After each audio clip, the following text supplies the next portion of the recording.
What's up mga ka-technician? Nagbabalik ang DIY po ng technician. Ang mga hindi pa nagsusubscribe subscribe na kayo. Click notification bell button, click nyo at like nyo rin ang mga videos. So yun guys, magbo-voltage reference tayo ng Compass CFE 314N version 2 guys. So ayan, at tinanggal ko na yung sticker niya guys sa likod para makita nyo yung tag dito, yung ano niya, specs. Ayan, so 300 Mbps lang siya guys na CPE. So ayan yung model number niya guys. So and CFE 314N version 2 siya guys, V2. Power niya ay ayan 48 volts hanggang 48 volts max syempre. Tapos minimum niya na amperes ay 0.32 amps or 320 milliamps. So ayan guys, ang IP address niya ay 192.168.10.1. so password niya ay admin. Ayan, so ayan guys, at buksan na natin to kasi ito guys ay na ano ko na to natanggal ko na kasi guys yung dito niya kasi ginamit ko to as tester lang. So kaya kung nakita nyo may number 1 siya rito. So kapag binuksan nyo to, kailangan nyo lang naman ay screwdriver, screw Phillips screw. Yan, and then hilahin lang to. Ayan, so yan ang itsura niya guys. Ito wala naman laman to oh. Parang ano lang siya, cover lang siya guys.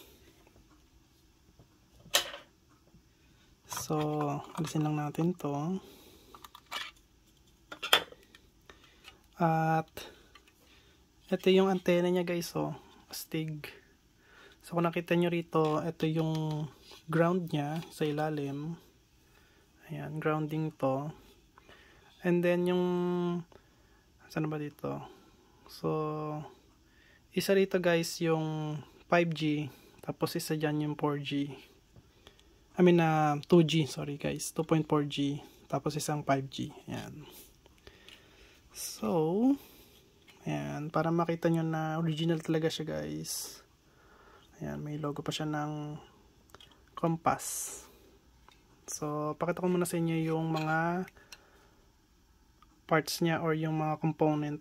Ayan.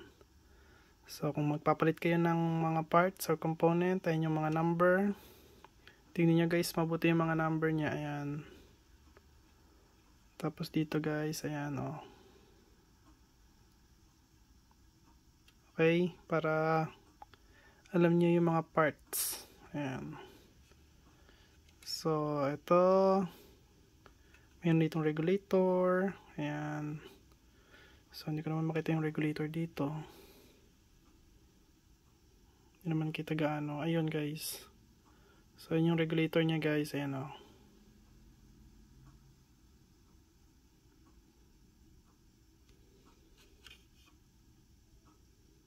dadahan-dahanin ko lang guys para makita nyo kung ano yung mga number niya.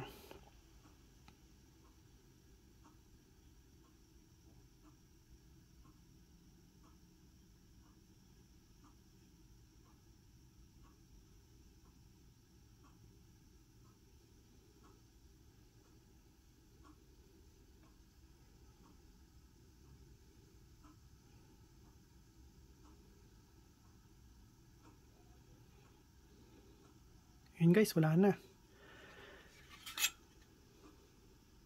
So ayan lang siya. And then kailangan natin ng tester. Siyempre kailangan digital tester, kailangan natin guys. Then kailangan natin ng 48 volts na PoE adapter. So dito guys, may nakalagay siya 1 tsaka LAN. So doon tayo sa may 1 maglalagay ng PoE. Ayun. So ayan guys, meron agad siyang power.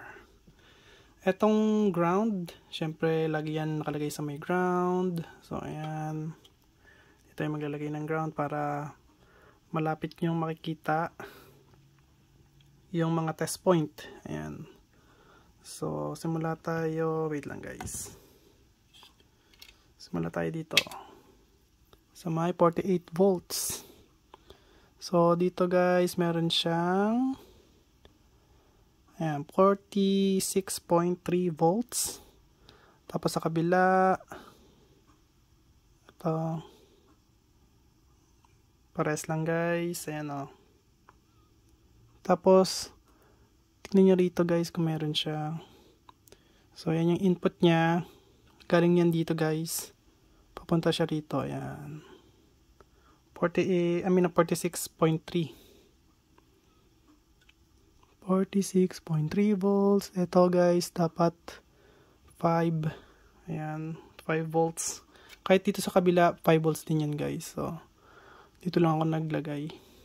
So, ayan guys, 5 volts. Ito guys, ay 3.3 volts. Ayan. Tapos, sunod dito. Ayan, 1.2 volts. Or 1.25 volts or 1.24 volts. Tapos wala na. Dito guys, VCC. Ito. So yan guys, 3.3 volts. So konti lang pala rito yung i-test natin. So meron ditong 3.3 volts. Pagdating dito, meron siyang wala.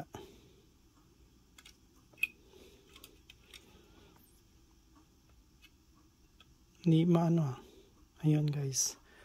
Ayan, 1.24 volts. Kahit 25 volts yan guys, okay lang. Dito, yan, 3.3 volts. Dito 5 volts. Ayan. So 5 volts, 3.3, 1.25 or 1.24. Magbabago kasi itong ground eh. Ayan, 1.24 volts tapos 3.3 volts dito. Ayan guys. So, wala nang dito guys. Basta kailangan lang natin malaman yung regulator. Kasi yung itong 3.3 volts dito, nagpipeedback or nagpipid siya rito sa may VCC guys. Kaya magkakita nyo magkapares lang yan, no? Ayan, 3.35 volts. Pagdating dito guys, ganun din, diba? Diba? 3.35 volts. So, eto guys yung nagpipid dito sa may VCC. Ayan. Kasi itong regulator na to,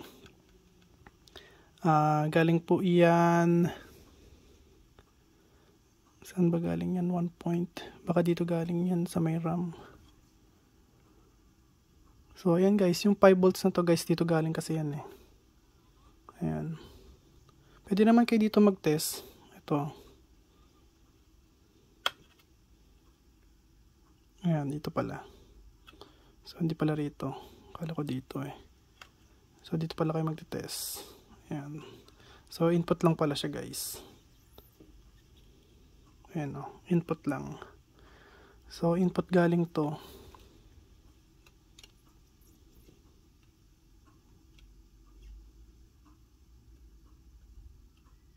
Ayan guys. Sa input talaga siya galing eh.